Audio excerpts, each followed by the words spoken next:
Hey there, Chaz the Advocate. I am doing a third update to my series of videos on Australia's government in particular, but all the governments of the Five Eyes countries, Australia, Canada, New Zealand, UK and the US, hammering away at this threat of right-wing extremism. I did one probably November or December, and then I did another one that was kind of like an update. YouTube left them up, and I don't honestly think there was anything there that YouTube would feel the need to take them down for anyway. Then I did a third update where I received an email. It was taken down 2 hours after I posted it, and I was told that I'd violated violent criminal organisations policy. So I had a look, and it's basically content produced by criminal organisations or terrorist organisations, content praising or justifying violent acts, aimed at recruiting new members, depicting hostages, depicting insignias, logos and symbols. The second update that I didn't do any of that, with the possible exception of the last one where it depicted insignia, logos or symbols of violent criminal or terrorist organisations.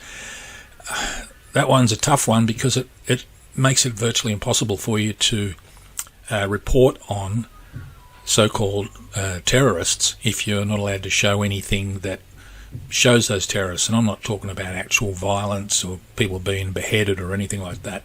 But in this particular instance, I was talking about the fact that we were in Australia being told that on Australia Day this year, 2021, that a bunch of neo-Nazis marched around a national park, the Grampians, I think it is, in Victoria, and that they burnt a cross at night and that they did this and they did that.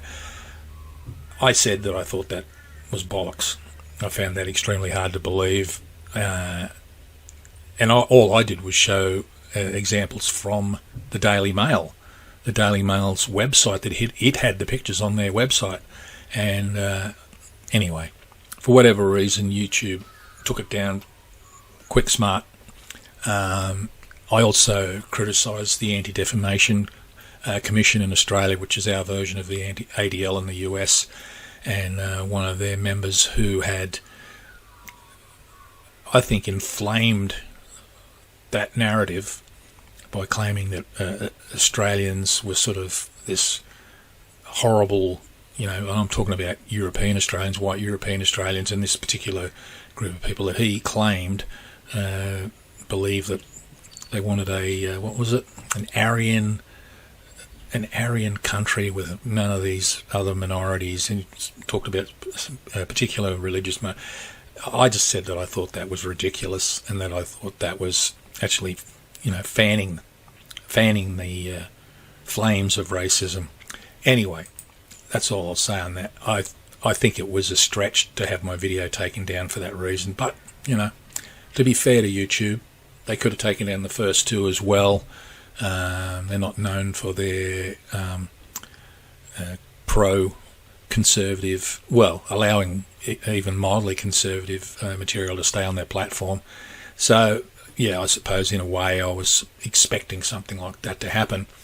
So bearing that in mind, I don't agree that I was promoting violent criminal organisations, but okay, it's their platform. So moving along, it's, what is it today, the 20th of March 2021.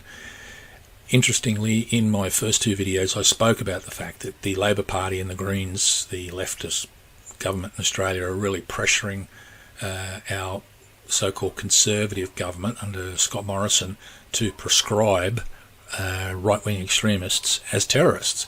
And that's the motivation behind my videos. I shouldn't have allowed myself to get distracted by some bunch of flunkies in Victoria who anyway, I'm not going to waste time talking about it. I'm talking about this Nazi thing in Victoria.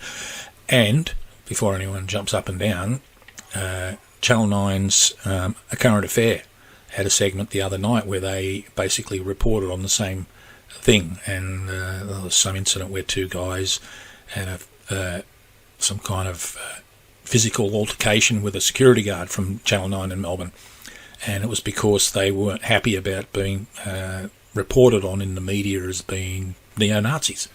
So, yeah, I wasn't doing anything that Channel 9 and A Current Affair weren't doing. But, move on. Yes, this is a bit of good news. This is the head of ASIO, current head of ASIO, Mike Burgess, who I've spoken about before. And he's just come out and said that as Australia's intelligence service will now desist from specifying endlessly right-wing extremists or threats from right-wing extremists and change their language to ideologically motivated violent extremism. Now, even though that's a mouthful, and I wouldn't want to be the one having to repeat that multiple times at a press conference, that's far more accurate. Good on you, Mike Burgess. You know, give the guy credit where credit's due. That's a lot more specific. He's talking about people that are ideologically motivated to perform acts of violent extremism, and instead of right-wing extremism. And he's also changing the use of the term Islamic extremism to religiously motivated violent extremism. That's also a win. You've got to give the guy credit. And of course, the left immediately started screeching that this was all here, Mike Burgess and ASIO caving to pressure from Home Affairs Minister Peter Dutton. Peter Dutton has pointed out, and I've pointed this out as well, to his credit, he's said exactly the same thing.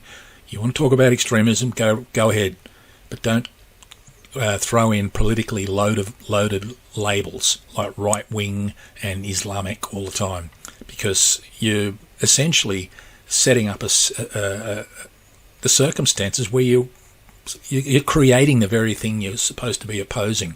If you constantly call people of European descent, so-called white people in Australia, right-wing extremists and or terrorists because they don't like certain things that the government's doing, you're fanning the flames of resentment. That's how you create extremists, by lying, by misrepresenting, by manipulating, by trying to gain political advantage, which is exactly what the left in Australia are trying to do. They want this theme of right-wing extremism to be hammered away at, and they've done that for the last, it's 2 years now since the mosque shootings in Christchurch, and I showed in my first two videos how they hammered away, and thank you to The Guardian for all of the reports that they have on that. That's allowed me to show a timeline of that. And you know, this is a small win that Mike Burgess has been more specific, and good on him. He's also saying that he's vowed to continue to call out right-wing violent extremism, when he needs to identify specific threats. Fair enough, if you can show that it's right-wing. But again, this right-wing, left-wing thing, it's purely subjective, and it's open to rampant abuse by political hacks like this guy here, Ed Husic from Australia's Federal Labor Party, who want it to be focused on right-wing extremism, because in Australia, if you talk right-wing, people immediately think of the coalition government, Liberal and National Party, and if you're talking left-wing, they think of this guy's party, the Labor Party and the Greens. So the Labor Party and the Greens, like the Democrats in the US, are desperate to get back into office, and I mean running the country exclusively. We already have Labor governments, state Labor governments in Victoria, Queensland and WA, could be the ACT as well, I don't know, but those three stand out, particularly Victoria and WA, because they've been setting a new standard in fascism, in aggression, and in just rampant hypocrisy and double standards over who is bullied by the thuggish police and who is given a pass. And I'm talking about BLM in particular, the BLM Indigenous marches, where every Australia Day they march and call it Invasion Day. And this is all part of the globalist agenda to demonise white European culture, because it's the international globalism, international communism that wants to turn the world into a giant China where we're all monitored, hectored, controlled. You want to talk about hectoring, Ed? That's your hectoring. You're advocating for the hectoring of all time, Bolshevik hectoring, where you're not allowed to do anything without being monitored and controlled and bullied and lied to and grabbed in the dark of the night and taken away to who knows where, all because ideologues like Ed and Christina Keneally and all of the other people I spoke to from what's called the AVERT, which is like a think tank of leftist university academics headed by Michelle. I call her Professor Michelle. I can't even remember her surname. And they advise governments, and Michelle Grossman, they advise our government, they advise the UK government, they advise all of the Five Eyes governments on what they see as right-wing extremism. And as you'd expect from the extremely woke leftist ideologues out of university campuses, they're tarring anyone who's not pro-rampant immigration, climate change, forced or coerced vaccination, all of the globalist targets. Anyone who disagrees with this critical race theory, the reverse apartheid being blatantly rolled out against white European people, if you push back against any of that, then you're deemed a right-wing extremist. And I suppose we should be grateful, even though I'm not a real fan of the Morrison government. I'd rather Morrison be Prime Minister than Albanese or any of the other leftist nutters in the Labor Party. So I've no doubt that Mike Burgess and ASIO have taken notice of what Peter Dutton said on the whole labelling thing of how you refer to this so-called extremism. It's probably only a win in words, but it's a win nonetheless. And I think that's a good thing. It's definitely a good thing. And I showed that back in September last year, and as I say, it's been going on for at least 18 months, closer to 2 years, where we've had the intelligence agencies under a lot of pressure from the globalists and also the university academics and the leftist ideologues in Australia to push this agenda of hammering away about a far-right extremist threat. And at the end of the day, what it's all about, of course, aside from demonising European peoples, white people, it's all part of this globalist agenda to break down the cohesiveness of nation-states like Australia, Canada, New Zealand, the UK and the US. Because the group behind this, which are, I think, ideologically in the UK, probably the EU countries like Belgium and where else? Germany, surprisingly. Germany's totally under control of international globalism. It's already a police state, Germany. We think that the Berlin Wall came down and that West Berlin sort of crept in and took over East Berlin. No. I would suggest that it's the opposite, that the communists in East Berlin moved into West Berlin, and with the assistance of the globalists, they've turned basically Germany into what Joseph Stalin wanted, and that was Stalin wanted to invade not only Germany but Europe in entirety and turn the entire continent of Europe and Asia into one giant communist superstate. They didn't quite get it done. They're looking to get it done now.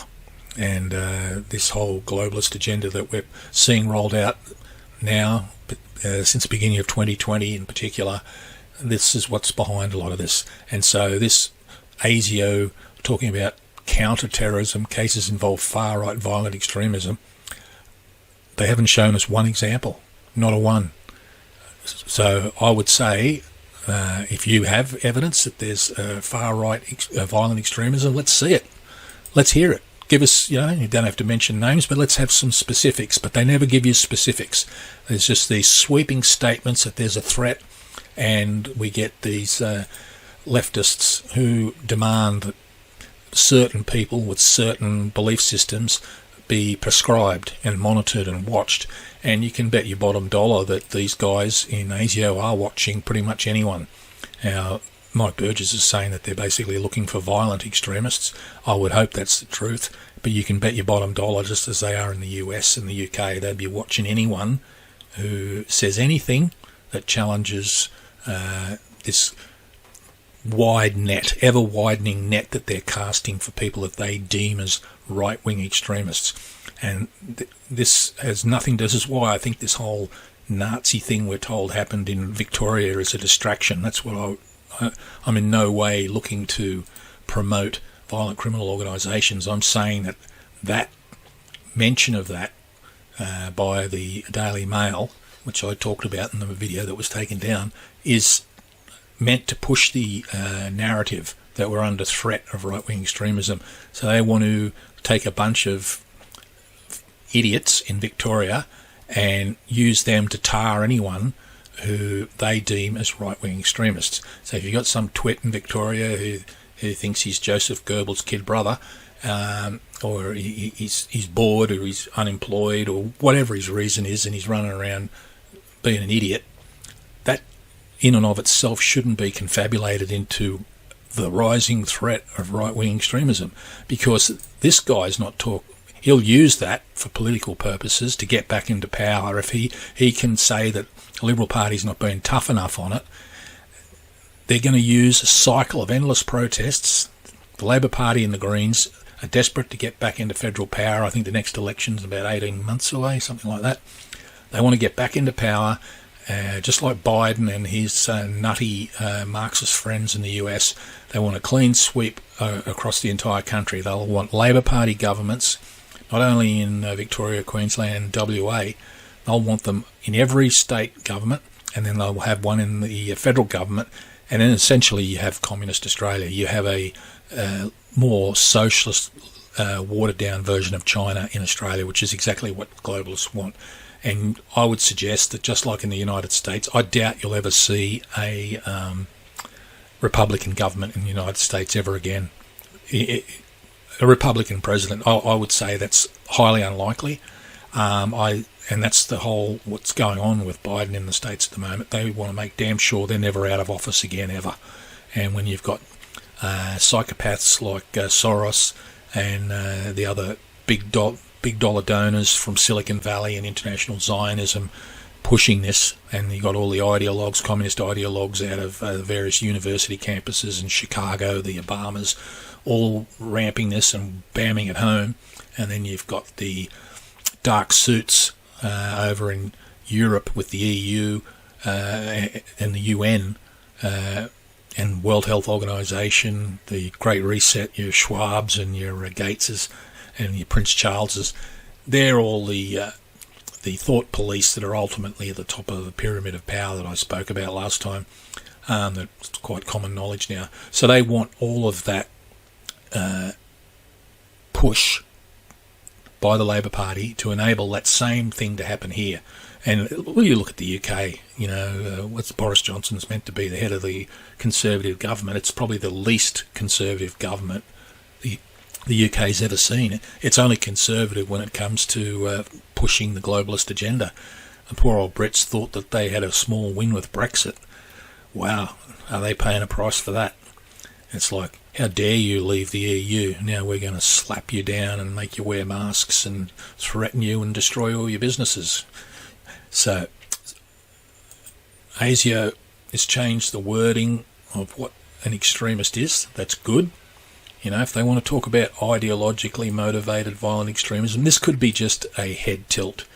It could be that Burgess is saying, all right, Peter Dutton, I'll change the... But you can bet your bottom dollar it's not the last time. He's already acknowledged that. It's not the last time you'll hear the right-wing violent extremism thing pulled out of the bag. Because you'll see what will happen is every time there's a press conference by someone like Mike Burgess or federal police or state police, even if they don't mention right-wing extremism, the media will. The ABC, the SBS, the Guardian, and this is remarkable, and I should have mentioned this earlier, in an exclusive interview with the Guardian Australia. How the hell did a two-bit rag based out of the UK that has no facilities in Australia except a bunch of woke ideologues online get an exclusive interview with the head of Australia's ASIO? Imagine trying to get an exclusive interview with the head of the CIA or MI6, or get someone from GCHQ to come and talk to you when you're just a nothing. The Guardian might have some clout in the UK, but it's certainly nothing here. It's just a website, for crying out loud. Most of the people, like Daniel Hurst, are just paid shills that are uni graduates. media uni graduates that have been indoctrinated on leftist university campuses. So that's very interesting. I find that extremely interesting that they managed to get an exclusive interview with the head of ASIO. I'd like to have an exclusive interview with the head of ASIO. I wonder if Michael talked to me. I won't hold my breath waiting for that one. But anyway, I don't want to, detract from the fact the guy, you got to give the guy credit. Good on your mic. So, yeah, that's the change that has been announced today. It's an important change. I wish Mike had come out and categorically state that they'll not harp on about white supremacy, which I don't believe they have. But you know that if it's so aggressively being rolled out in the US and in the UK, and it's talked about here, it's not pushed as hard here, it's only embarrassments like the ABC and SBS that really talk about it, or Crikey, which is basically a Soros front. They'll harp on about it, and you'll get certain radicals within the so-called Indigenous community. I grew up in a town where a third of the population were Indigenous people, and they were great people. I went to school with them, I played rugby league with them, I was in a band with a couple of Indigenous guys. They're just normal Australians, we all got along fine, and then about once a year you'd get some troublemakers would come up from Sydney, get these guys cranked up and hit the race button, and then you'd have some kind of protest, and there was violence. People went to jail, people got killed, people got hurt, and then these clowns would disappear again, and we'd go back to normal, and everyone was pretty much happy. There were the people that would sponge off the government on government benefits, but they weren't exclusively Indigenous Australians. There was just as many non-Aboriginal people that fell into that category as well. But I think as far as Indigenous Australians go, the money thrown at Indigenous causes and pensions and stuff. What did I hear the other day? One of the on campus in Brisbane, I think it is, there's a Indigenous-only computer room. So if you're not an Aboriginal, you can't use that computer room. I mean, that is virulent racism, and that's why you see it on a university campus, is because you have true bigoted racists, leftist, extremist racists.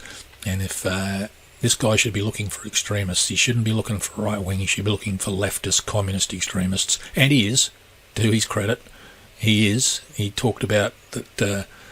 There's a press conference he did, I think, and it was reported on the ABC, it might have been this one here, where he spoke about the fact that they had ejected some, what essentially he was saying, spies. Yeah. And he wouldn't be specific, but he seemed to have a bit of a... See, he's under a lot of pressure, as would be Dutton and the government, because China's essentially rejected billions of dollars worth of our exports. And you even heard the US the other day, I think trade people said to the Chinese, you're going to stop economically bullying Australia, as have the UK. Hasn't made one iota of change for the lunatic like Xi Jinping. He's extremely dangerous. He's looking to out Stalin. I think Xi Jinping, truly, if he got his way, he would make Stalin, Khrushchev, Pol Pot, any leftist nutter, Mao, roll them all together. He's looking to outdo all of them. If he has his way, he'll have people in camps, and a lot of them will be white, and they'll all be killed, and it'll be because they're so-called right-wing extremists. And that's what this whole narrative about right-wing extremists and white supremacy and white this and white...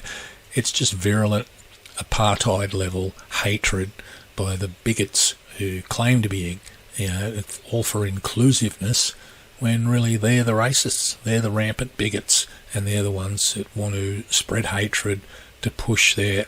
It's not an ugly streak within conservative ed. It's an ugly streak within leftist, Marxist insanity. And instead of trying to get Australia going economically again, Ed and his friends on the left, the Keneally's and the Greens, they just want to do more of what you got rolling out in the US and the UK. While our economy crumbles around our knees, They're going on about whether you can call a man and a woman, and they want all of these ridiculous woke changes in language. It's pathetic. It really is. And we should push back against it. And we're not right-wing extremists because we do. I'm Chaz the Advocate, and we'll see whether our friends at YouTube pull this one down or shadow ban it. Thanks.